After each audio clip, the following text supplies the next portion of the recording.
India Pakistan border से सिर्फ 1 kilometre दूर एक ऐसी चीज बना रहा है जो दुनिया में कोई भी देश नहीं बना पाया। 1.5 लाख करोड़ का एक मेगा प्रोजेक्ट, पेरिस से 5 गुना बड़ा।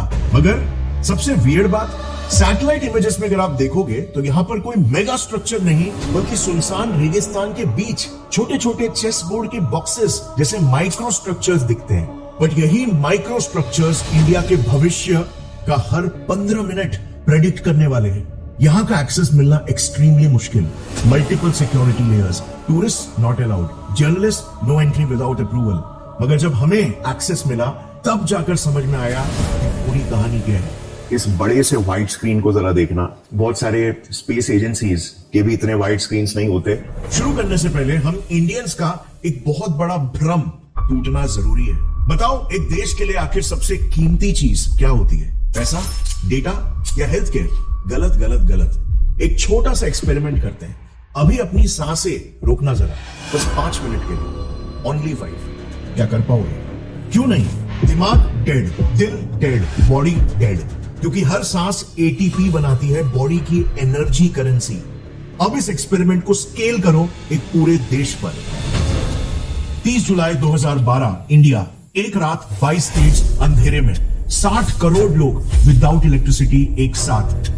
इंसानी इतिहास का largest blackout, the worst blackout in the history of the planet. More than 600 million people across India was thrown into the dark. 400 train रुके, दिल्ली मेट्रो बंद, हॉस्पिटल जनरेटर्स पर, traffic signals dead, water plants shut. India, where subways are stopped and no air conditioning in 100-degree weather today. जो train जहां खड़ी थी वहीं खड़ी रह गई, रेलगाड़ियों का चक्का जाम हो गया। मगर सबसे डेंजरस हादसा, वेस्ट बंगाल और झारखंड में 200 माइनर्स जमीन के 700 मीटर अंदर फंस गए, गर्मी, घुटन और अंधेरे में विदाउट वेंटिलेशन 8 घंटे। एक स्विच गिरा, देश का पूरा भाग रुक गया, और बस एक रात का लॉस 1000 करोड़ बैकअप सिस्टम्स के बावजूद। 8% नीचे चले गए हैं बाजार, 2% नीचे अगर और जाते हैं, आप देखेंगे आज ट्रेडिंग बंद हो जाएगी 10% पे, और ये गिरावट बढ़ती जा रही है। 2022 में दुनिया की 3rd लार्जेस्ट इकोनॉमी जर्मनी में भी जैसे ही रशिया यूक्रेन वॉर शुरू हुआ, 24,000 companies bankrupt. And nearly 24,000 companies are projected to file for insolvency by the end of this year. Germany G7 का इकलौता देश बन गया जहां पर 2 रिसेशंस आए, जबकि जर्मनी के पास तो बहुत सारा पैसा था। क्योंकि पैसा, जिसे हम रियल करेंसी समझते हैं, असल में बस एक अकाउंटिंग सिस्टम है। असली करेंसी एनर्जी होती है, जो रियल ट्रांसफॉर्मेशन लाती है। आयरन ओर को स्टील, कॉटन को क्लॉथ, कोड को ऐप, आइडिया को फैक्ट्री, फैक्ट्री को जीडीपी। आप ये वीडियो देख रहे हो, एनर्जी। एसी चल रहा है, एनर्जी। यूपीआई पेमेंट हो रहा है, एनर्जी। मेट्रो चल रही है, एनर्जी। आपका दिल धड़क रहा है, एनर्जी। और इसीलिए इतिहास देख लो, हर एक सुपर पावर ने सबसे पहले एक चीज सिक्योर की, एनर्जी। ब्रिटेन ने कोल पकड़ा, रशिया ने बाकू का तेल, और अमेरिका ने अपने सोर्सेस।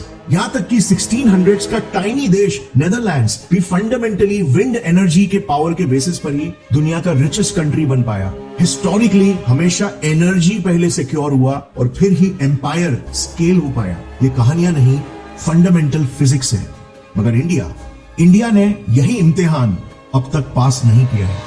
इनफैक्ट 17वीं सदी में इंडिया सोने की चिड़िया से एक स्ट्रगलिंग देश इसीलिए बना क्योंकि एक बड़ा रीजन यही था कि हमने एनर्जी की जगह पर कपड़ों और मसालों की ट्रेडिंग पर ज्यादा ध्यान दिया, जबकि वेस्ट ने कोल पर।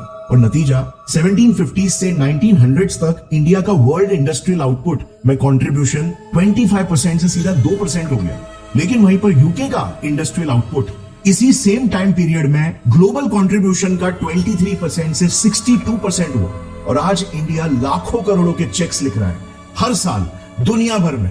89% crude oil imported, mostly Russia और इराक से। 50% natural gas imported, mostly Qatar से। 23% कोल इंपोर्टेड, इंडोनेशिया और ऑस्ट्रेलिया से। 60% एलपीजी इंपोर्टेड, यूएई और वेस्ट एशिया से। क्यों?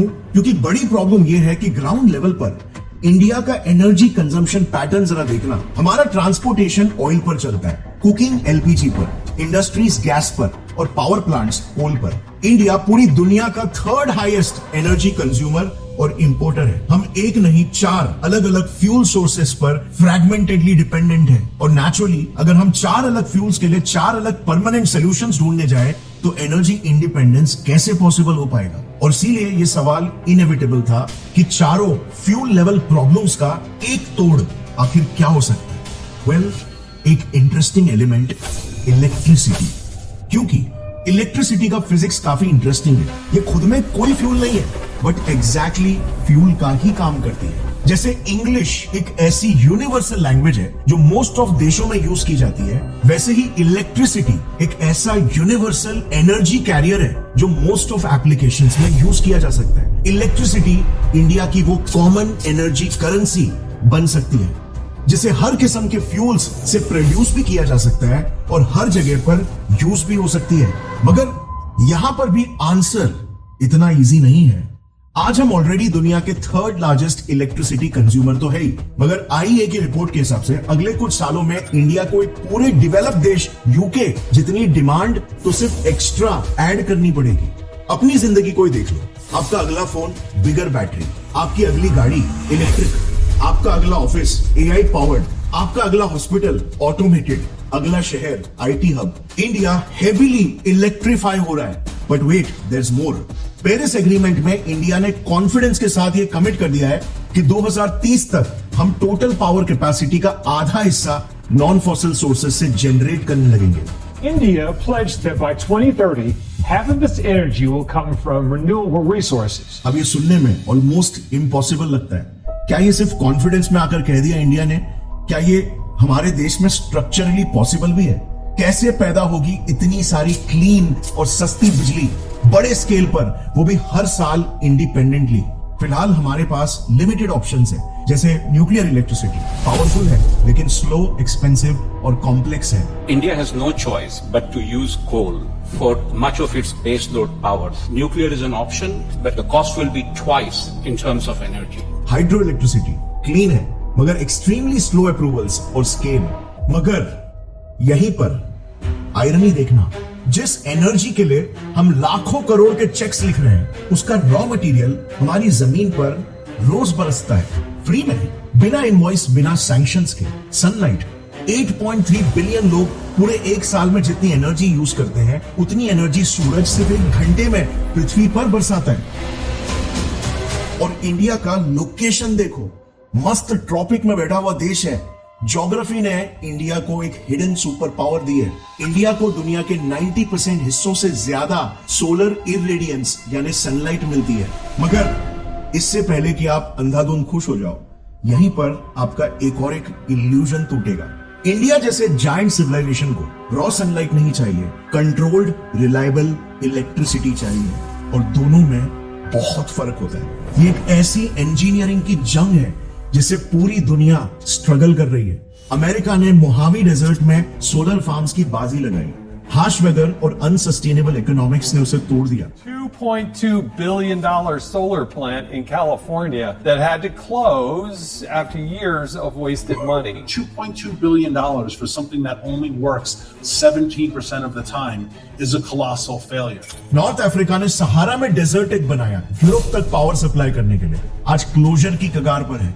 सनलाइट वहां पर भी थी, मगर उसे रिलायबल सिविलाइजेशनल इंफ्रास्ट्रक्चर में कन्वर्ट नहीं कर पाए। Hailed as one of clean energy's brightest hopes, the €400 billion price tag scared off investors as the things went from bad to worse. Today, only 3 of the former 20 shareholders are left. और यही India का असली exam है। क्या India अपने रेगिस्तान को देश का पावर बैंक बना सकता है? और क्या इस पावर बैंक से अपने अगले दशक की धड़कन को सिक्योर कर सकता है? इसी एग्जैक्ट सवाल का जवाब जानने मैं आया हूं इंडिया के सबसे एक्सट्रीम जगह कच्छ के रेगिस्तान में, जहां बिल्ड हो रहा है Adani Khavda renewable energy park by Gautam Adani group. 538 square kilometres, Paris से 5 गुना बड़ा, 6 crore solar panels, 770 wind turbines और हर टर्बाइन 5.2 मेगावाट एनर्जी, दुनिया के सबसे पावरफुल ऑनशोर टर्बाइंस में से। Target 30 gigawatts energy. जब पूरा बनेगा ये अकेला प्रोजेक्ट पूरे स्विट्जरलैंड, चिली, बेल्जियम जैसे कंट्रीज को पावर कर सकता है। लेकिन मेरा असली सवाल ये था, ये इतना बड़ा इंफ्रा ग्राउंड रियलिटी में रिलायबली काम भी कर रहा है, या बस ये एक जायंट बाजी है जैसे मोहावी और सहारा में भी लगी थी?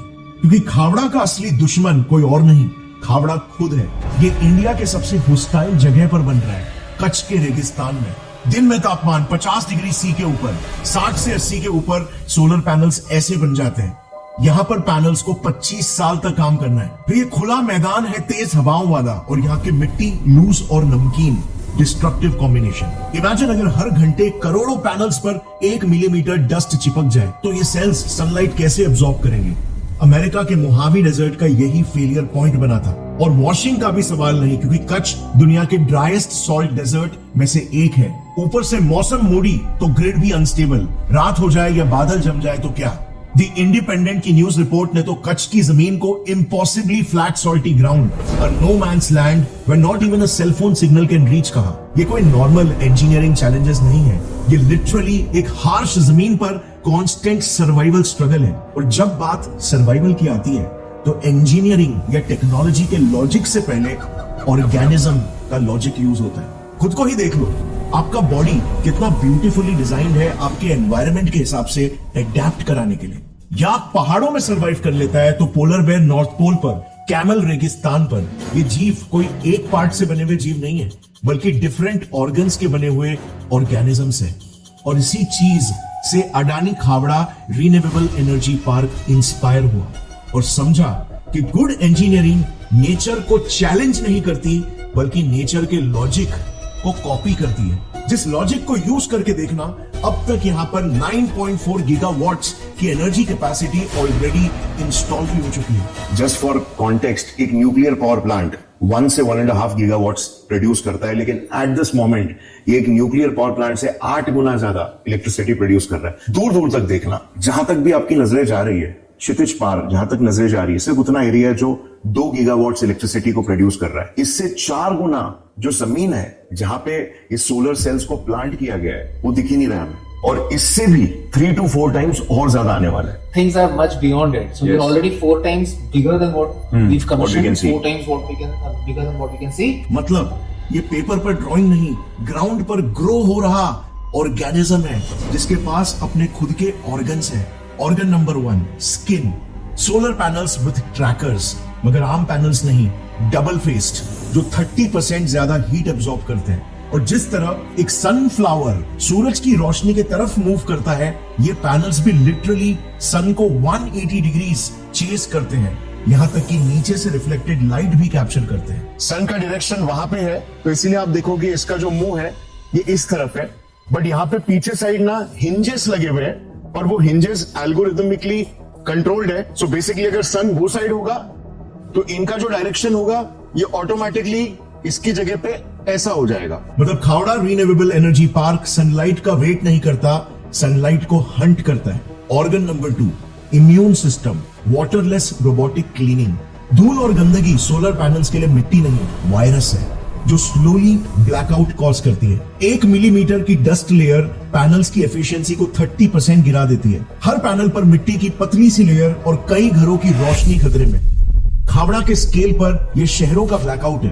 अगर खावड़ा पानी से क्लीन करता तो साल के 1700 मिलियन लीटर्स पानी वेस्ट होता।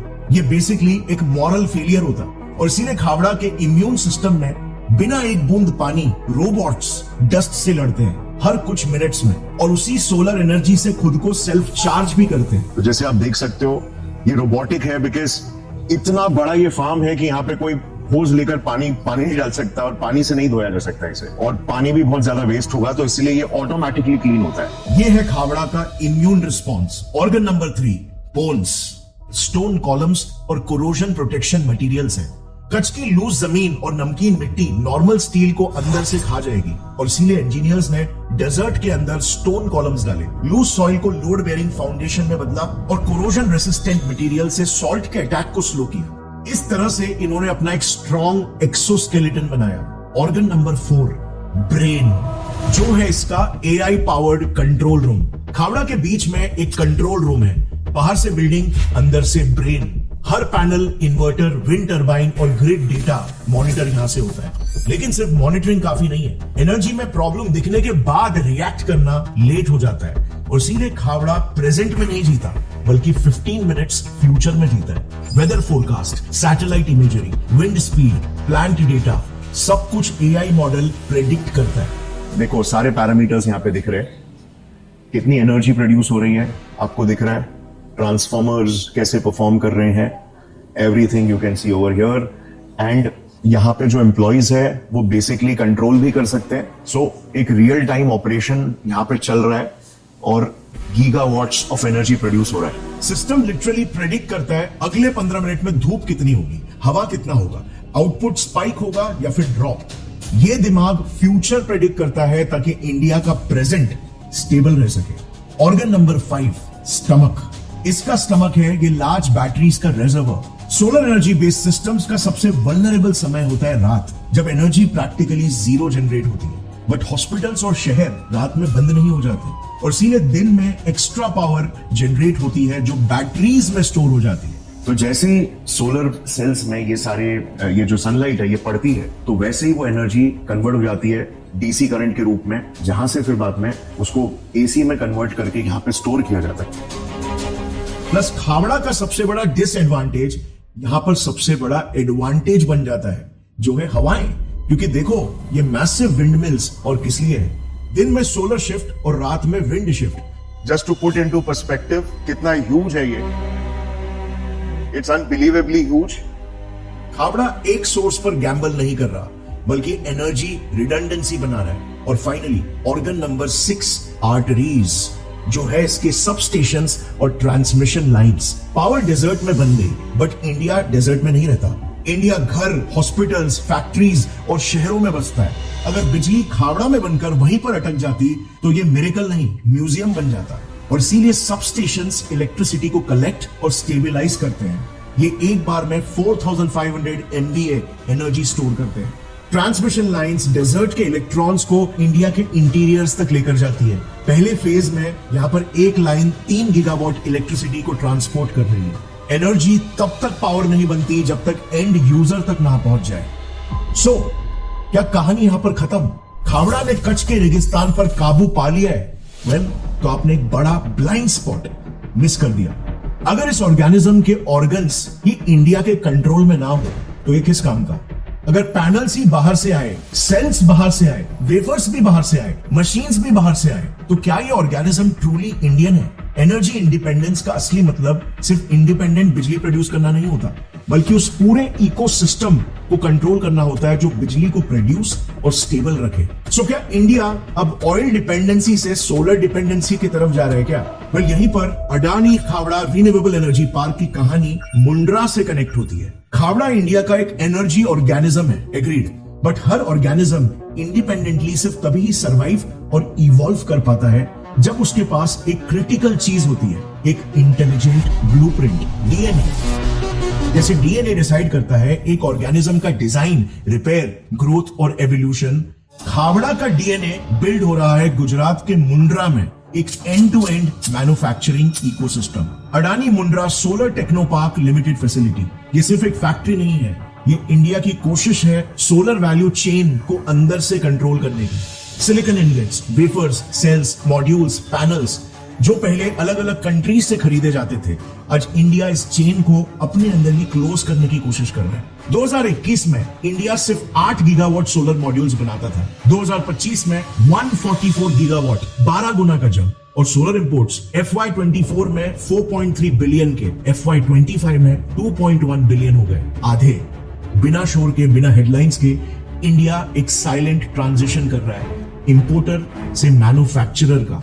सोलर प्लांट के अलावा अडानी मुंड्रा प्लांट में विंड टर्बाइन्स भी बनते हैं और इसीलिए खावड़ा प्लांट में मुंड्रा एक इंपॉर्टेंट रोल प्ले कर रहा है। इस world's largest renewable energy park में विंड टर्बाइन्स भी इंपोर्ट नहीं करने वाले हैं। पूरे प्रोजेक्ट के लिए लगने वाला विंड टर्बाइन्स मुंड्रा से ही सप्लाई होने वाला है। और ये कदम इंडिया को एक असेंबलर से इनोवेटर बना पाएगा, मोटिवेशनली नहीं, स्ट्रक्चरली।